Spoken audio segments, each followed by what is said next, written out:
जी अस्सलाम वालेकुम। कैसे हैं सब लोग? ठीक ठाक हैं।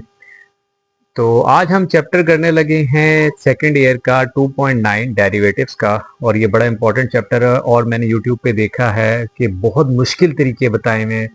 तो बच्चों, अगर आपने चैप्टर एक सेकंड के अंदर समझना है, एक सेकंड तो नहीं खैर, मतलब 5 मिनट के अंदर अगर आप समझना चाहते हैं तो प्लीज़ मेरी वीडियो देखें।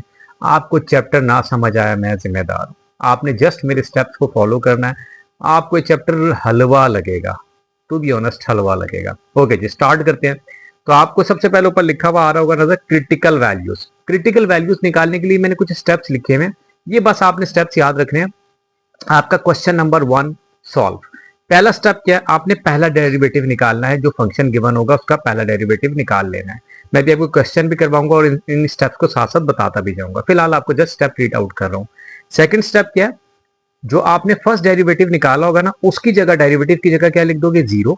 और वहां से किसकी वैल्यू निकाल लोगे? एक्स की आपने फिर एक वैल्यू निकालनी है और वही आपकी क्रिटिकल वैल्यू कहलाएगी। ठीक है। उसके बाद नीचे मैंने एक नोट लिखा हुआ है, if you can not find the value of the x then that value at which function is undefined is your critical value. ये मैं आपको क्वेश्चन करके दिखाऊंगा तो आपको समझ आएगी। फिलहाल जस्ट आप अपने माइंड के लिए ये बात देख लो कि ये है क्या चीज, किस वैल्यू पे या किस चीजों का, किस रूल्स के ऊपर हमने क्रिटिकल वैल्यू निकालनी है। इसका आप बेशक एक स्क्रीनशॉट ले लें। एक मिनट यहाँ पर, ठीक है जी, स्क्रीनशॉट। चलें जी, अब चलते हैं हम अपनी एक्सरसाइज की तरफ। ये 2.9 का फर्स्ट क्वेश्चन मैंने लिखा है यहाँ पर, ठीक है। इसमें आपसे वो मांग रहा था कि फाइंड द क्रिटिकल वैल्यूज। अब मैंने आपसे क्या कहा था? अपने स्टेप्स, ये मैंने स्टेप सामने रखे हैं। हमने क्या करना है जी? फर्स्ट स्टेप क्या है? फर्स्ट डेरिवेटिव निकालो फंक्शन का। तो ये आपको फंक्शन दिया हुआ है, मैंने इसका डेरिवेटिव निकाला। अब डेरिवेटिव तो आपको पता होगा कि पावर पीछे आगे क्या हो जाती है? मल्टीप्लाई। और पावर में से हम 1 माइनस कर देते हैं, वही किया। माइनस इसकी पावर 1 थी तो 1 6 6, और इसमें से भी 1 माइनस कर दिया। और आपको पता है कि कांस्टेंट का डेरिवेटिव 0 होता है। इसको हमने फर्दर थोड़ा सा सॉल्व किया तो हमारा ये आंसर आ गया। ठीक है जी। इसके बाद मैंने सेकंड स्टेप क्या हुआ है? पुट इस फंक्शन को, जो डेरिवेटिव निकाला है, इसको क्या पुट कर लो? 0 के। तो देखिए मैंने क्या किया, इस पूरे फंक्शन को किसके बराबर पुट कर लिया? 0 के। अब यहां से आपने क्या करना है? थर्ड स्टेप क्या? Find the value of X. ठीक है जी, which is your critical value. तो हम यहां से एक्स की वैल्यू निकालना चाहते हैं। माइनस हो रहा है, वहां जाके प्लस हो जाएगा, ये मल्टीप्लाई वहां जाके डिवाइड। सो ये हमारा रिक्वायर्ड आंसर आ गया and this is your critical value. कोई इशू, कोई मसला मसाइल तो मुझसे पूछ लें। ओके, मूव करते हैं सेकंड क्वेश्चन पे। अगेन पहला रूल क्या है जी?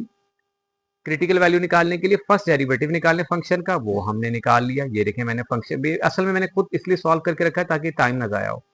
तो 3x² प्लस 1, ये मैंने अभी आपको ऊपर भी बता दिया कि कैसे निकलता है। आई गेस आपको पता होगा, डेरिवेटिव से निकालना आता होगा, तभी हम 2.9 तक पहुंचे। ओके, उसके बाद मैंने क्या कहा है? सेकंड स्टेप क्या कहा है कि इसको आपने किसके बराबर रखना है? 0 के। तो यहां मैं इसको रख लेता हूं 0 के बराबर।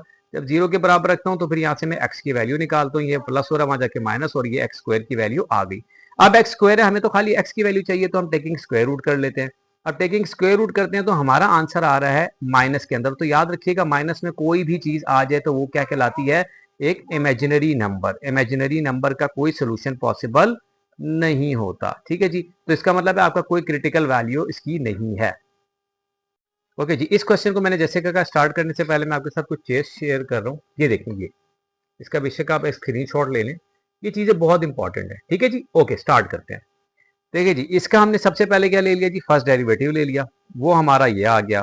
ठीक है जी। सारा डेरिवेटिव सॉल्व करने के बाद मैंने क्या कहा था? पहला स्टेप डेरिवेटिव निकालने, वो निकाल लिया। अब इस डेरिवेटिव के अंदर क्या पुट कर दें? 0। मैं वही करने लगूँ, जो आंसर आया हुआ था उसको हमने इक्वल टू 0 पुट किया। यहाँ से हमें 4 यहाँ मल्टीप्लाई और वहां जाके डिवाइड होकर 0 हो जाएगा। साइन 4 इज इक्वल टू 0 आ गया। 4 यहीं पर रहा। अब साइन वहां जाके क्या हो जाएगा? Inverse into 0। ठीक है जी। अब साइन इनवर्स 0 मैंने ये आपके साथ शेयर किया। देखिए यहाँ पर ढूंढे, साइन इनवर्स 0 ये लिखा हुआ किसके बराबर होता है? एन पाई के बराबर होता है। साइन इनवर्स 0 किसके बराबर होता है? N pi. तो मैं यहाँ क्या करूंगा? यहाँ क्या लिख दूंगा? एन पाई। अगेन मैं रिपीट करूं, देखिए 4x यहीं पर आ, साइन यहाँ मल्टीप्लाई हो रहा है, वहां जाके साइन इनवर्स हो जाता है। और यहाँ ढूंढना आपने, ये आपके पास बस इन्हीं में आपकी पूरी एक्सरसाइज सॉल्व होगी। इसमें ढूंढे जो मैंने इंपॉर्टेंट पॉइंट्स लिखे हुए कि साइन इनवर्स 0 किसके बराबर होता है? N pi. तो आप जस्ट उठा के क्या लिख दें? N pi. और x की वैल्यू निकालने के लिए करें n pi divide by 4, that is your required critical value. Okay, ये चीजों का लाजमी याद रखिएगा। ये जहां भी कॉस साइन आ रहे होंगे तो वहां आपको ये चीजें जरूरत पड़ेंगी, तो प्लीज इसका एक स्क्रीनशॉट जरूर ले लें। ओके जी, हम नेक्स्ट क्वेश्चन पे चलते हैं। ओके जी, अब आ गया आपका क्वेश्चन नंबर 5। ये वही क्वेश्चन आ गया जो मैंने नोट लिखा हुआ है, if you can not find the value of the x then find the value of the function in which the function is undefined. मैं सिंपल अल्फाज में बता देता हूँ। मेरा कहने का मतलब ये है कि आपने उस वैल्यू को ढूंढना है जिसके ऊपर फंक्शन आपका जाके अनडिफाइंड, अनडिफाइंड मीन्स जिसके ऊपर आपकी वैल्यू ऐसे आ जाए जैसे 1 ओवर इन्फिनिटी, तो अनडिफाइंड चीज है ना। तो ऐसी चीज को, ये 1 ओवर 0, तो ये आ जाता है इन्फिनिटी। तो ऐसी चीजें हमें अलाउ नहीं है, मैथ में ये अनडिफाइंड है। तो हमने अब इस वाले क्वेश्चन में ये चीज आपको बहुत इजीली समझ आ जाएगी, लेकिन स्टेप वही फॉलो करने हैं। पहला स्टेप क्या है, फर्स्ट डेरिवेटिव लें। देखिए मैंने पहला डेरिवेटिव लिया हुआ है। पहला डेरिवेटिव लेने के बाद क्या करना था जी, इसको किसके बराबर पुट करना है, 0 के। मैंने वही किया, 0 के बराबर पुट कर दिया। अब हमारा जो आंसर है, मैंने आपसे ऊपर एक बात बताई थी क्या, कि अगर ऊपर कोई कांस्टेंट, कोई वेरिएबल ना आ रहा हो साथ कांस्टेंट के, तो हम ये वाला स्टेप नहीं कर सकते कि उसको हम वहां जाके 0 कर दें, क्योंकि हमारे पास फिर x की कोई वैल्यू नहीं निकलेगी। तो हम इसको वहां जाके 0 पॉसिबल नहीं, हम नहीं कर सकते। अब आपने क्या स्टेप करना है वो सुन लें। ये आ गया यही वाली बात, अनडिफाइंड है। अब हम क्या करते हैं, एक काम करते हैं कि इस पूरी वैल्यू को 0 के बराबर आपने सोच लेना है। इस पूरी वैल्यू को 0 के बराबर सोच लेना है। ये वाला स्टेप मैं इसलिए कर रहा हूं क्योंकि मुझे पता चले कि 4 के नीचे मैं कौन सी वैल्यू से पुट करूंगा तो 4 ओवर 0 आ जाएगा, जिसके ऊपर फंक्शन जाके अनडिफाइन हो जाएगा। बेसिकली 4 ओवर 0 वाली ये वाली कंडीशन अलाउ नहीं होती, ठीक है। तो ये वाली कंडीशन को खत्म करने के लिए हमें पता करना है कि ऐसी कौन सी कंडीशन है जिस पर अगर हम यहाँ कोई वैल्यू पुट करें तो 4 ओवर 0 बन जाए। तो उसके लिए आपको आसान साल बता रहा हूँ, इस पूरी वैल्यू को ही को 0 के इक्वल रख लो, ठीक है। और 2/3 है तो इसका उलट ले लो, 3/2 on both side, power of 3/2 on both side वो मैंने ले ली, क्योंकि 0 इसके ऊपर तो पावर का कोई फर्क नहीं पड़ेगा, ये कटिंग हो जाएगी। आपके पास 4x - 3 इज इक्वल टू 0 आ जाएगा। अब यहाँ पर -3 वहां जाके प्लस हो जाएगा, 4 यहाँ मल्टीप्लाई वहां जाकर डिवाइड। आपके पास ये वो वैल्यू है कि अगर हम ये वैल्यू इसमें पुट करें, ये अगर हम वैल्यू इसमें पुट करें तो आप बेशक करके देख लो कि 0 बन जाएगा। ये क्या बन जाएगा, 0। मैं आपको करके भी दिखा देता हूँ। देखें मैं लिखता हूं इसको, अगर मैं लिखता हूं 0 is equal to 4 over 3, 4 x की वैल्यू क्या आई है 3/4, तो मैं यहां लिख देता हूँ 3/4 -3 पावर 2 ओवर 3।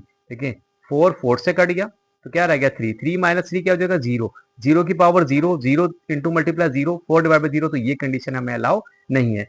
अब यही हमारा इस कंडीशन में क्रिटिकल वैल्यू होगी, क्योंकि ये वही वैल्यू जो हम यहाँ पुट नहीं कर सकते। तो बस अब आपका आंसर भी यही होगा, यही क्रिटिकल वैल्यू है। होपफुली आपको समझ आया होगा। अगर ना समझ आए मुझे कमेंट्स में बताएं, मैं आपको और एक्सप्लेन कर दूंगा, ठीक है। ओके जी, इसका ही लास्ट पार्ट है जी क्रिटिकल वैल्यू का। तो हमने पहला स्टेप क्या किया हुआ है, डेरिवेटिव निकालें। मैंने वही किया, डेरिवेटिव निकाले। अगर आपको डेरिवेटिव्स में कोई इशू हो तो आप मेरी पुरानी वीडियोस देख सकते हैं, मैंने डेरिवेटिव निकालने का पूरा तरीका बताया हुआ है। फिलहाल मैं इसलिए जल्दी कर रहा हूँ क्योंकि हमें डेरिवेटिव निकालना आता है, हम सीख कर आए हैं। 2.9 है ना, ठीक है। यहाँ पर हमने अप्लाई किया जी product rule. Product rule apply करने के बाद हमने इसका पहले का डेरिवेटिव, सेकंड का डेरिवेटिव, फर्स्ट ऐसे लिख दिया, प्लस फिर फर्स्ट का ऐसे, सेकंड ऐसे लिख दिया, सेकंड का डेरिवेटिव ले लिया। डेरिवेटिव लेने के बाद सारा सॉल्व करते करते करते करते हम यहाँ तक पहुंच गए। ओके जी, अब यहाँ तक पहुंचने के बाद हमारा नेक्स्ट स्टेप क्या था जी, कि हमने इसको 0 के बराबर करना है। तो हमने इसको कर दिया 0 के बराबर। जब 0 के बराबर किया तो ये अलग है, ये अलग है, तो इसको भी 0 के इक्वल रख सकते हैं और इसको भी अलग रख सकते हैं। वही मैंने किया, इसको 0 के इक्वल रखा तो मेरा आंसर आ गया -1। अब इस दोनों में क्या कॉमन आ रहा है जी, दोबारा x कॉमन आ रहा है, तो मैंने x कॉमन ले लिया। फिर x इज इक्वल टू 0 रख लेंगे और इसको हम अलग से 0 के बराबर करेंगे। तो हमारे 3 क्रिटिकल वैल्यूज आई, -1, 0 और -2। ये ज्यादा भी आ सकते हैं, क्रिटिकल वैल्यू ज्यादा आना कोई मसला मसाइल नहीं है। होपफुली आपको समझ आया होगा। अगर इस क्वेश्चन में भी कोई इशू हो तो मुझसे पूछ लीजिएगा, ठीक है। अब हम चलते हैं अपने नेक्स्ट, उसको मैं अगली वीडियो में डालूंगा क्योंकि वीडियो बहुत लंबी हो गई है, ताकि आप लोग इजीली जो है ना, ये क्वेश्चन नंबर 6 मैंने 1 किया है क्रिटिकल वैल्यूज निकालना। इसी तरह मैं आपको रूल्स बताऊंगा बाकी सबके भी, तो आपके लिए बिल्कुल आसान हो जाएगा क्वेश्चन सॉल्व करना, ठीक है।